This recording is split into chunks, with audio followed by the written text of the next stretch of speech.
Hello and welcome to Smallton.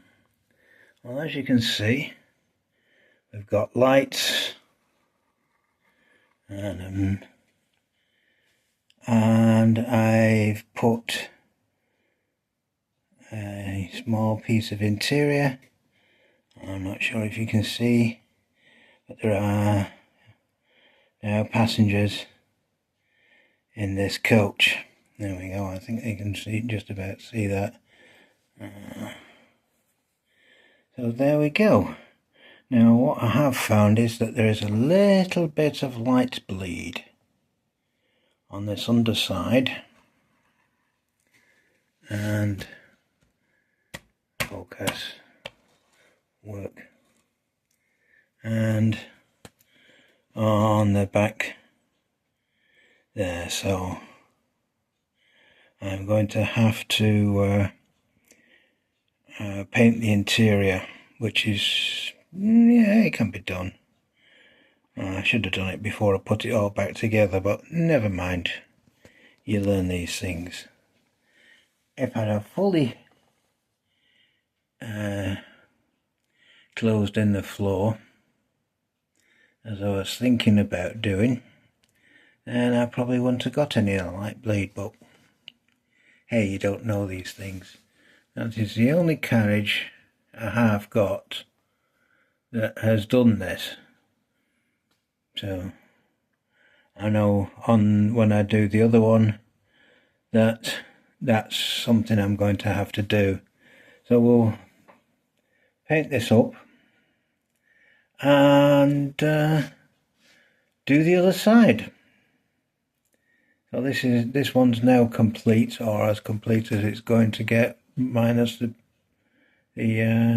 backlight, light bleed is concerned, and it should be up and running in the next few days or weeks, or however long I decide to take over doing this next task.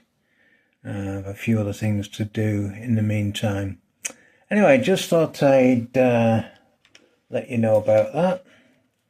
I know that not very many people have been interested in this TGV conversion. Why it applies to all wagons and all carriages, why there should be a general lack of interest in this, I just don't know. I mean, there are lots of carriages that are completely empty with no interiors, and I found an interior and fitted it. Oh yeah, you can go out and buy 60, 100 or £200 for a carriage that's fully fitted with an interior and lights. Right, cost of this.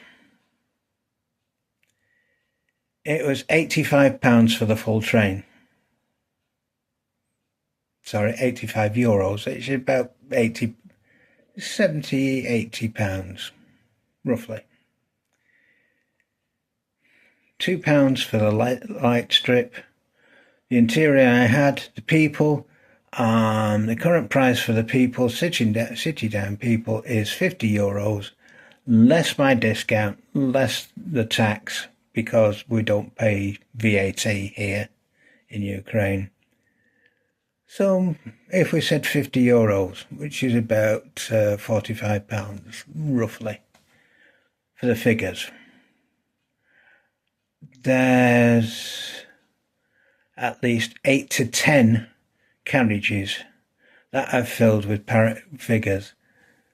So if we said 8 as a definite figure, this would be making 9. The next one will be 10.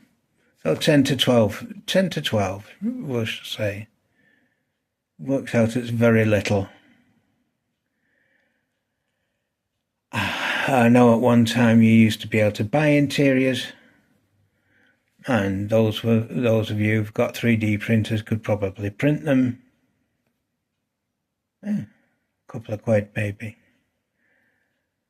So for something that would which is cost under £100 to fully kit it out with people, with lights, that's a lot less than what some people are charging for carriages that are fitted without the people. And like I said, I just don't like ghost trains.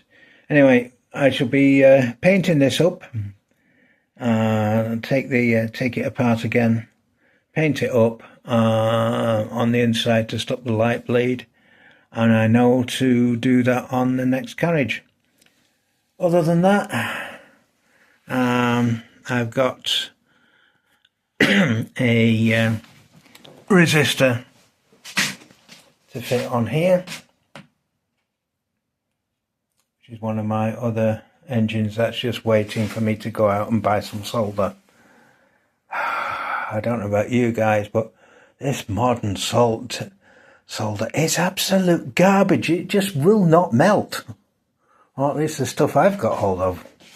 It really takes a lot of effort to make it melt, and when you're dealing with small electrical stuff, you know, that's the last thing you want. Other things on the layout, well, there's not much. I've managed to get a little 218 going, which is just DC based, because as you're well aware, I've been having problems with my DCC system, so that will be going round. In fact, it should be moving now, but I haven't run it for absolute ages, so it probably needs a good run to get it to be to actually work and move. Anyway, that's it. That's all there is at the moment. There's nothing else going on. I've been looking at possible layout designs for my garage, and I've actually come up with a rough idea. I've done a dry fit for the shelving. I don't know who keeps knocking all this stuff down that I'm just putting back into place, but it shouldn't be that way. I'm sure it's somebody with long hair and who likes wandering around and banging into things occasionally. Not me, I might add. Right, well, that's it. That's all I've got for you. I hope you've enjoyed the conversion series on here. The next time you'll see this, I'll have this running with the lights in the front. Now, if you want to see that, a detailed breakdown, same as I've done on here, yeah, I'm quite happy to do that. Please just leave the information in the comments that you want to see the way I do the actual logo. If you want a more in-depth version of the conversion of the carriage, same thing.